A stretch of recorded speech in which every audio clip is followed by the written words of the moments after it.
Assalomu alaykum.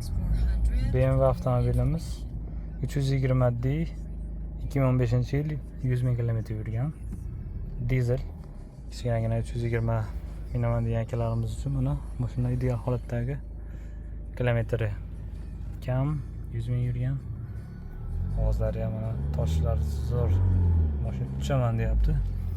Komplektatsiyalar hamma narsasi bor. Head-up display, komfort, sport rejimlari, xullas BMWda qanday funksiyalar bo'lsa hammasi bor. Salon holatlari pokiza holatda, koja salon. 320 mizni atrof ko'rinish holatlari. Qirilgan, urilgan joylari yo'q. Balon holatlari ham normalniy. Diskalarida bunaqa sal shilingan joyi bor. Endi eski mashinalarda bunaqa holatlar bo'ladi. Mashinamiz 10.500.000 won.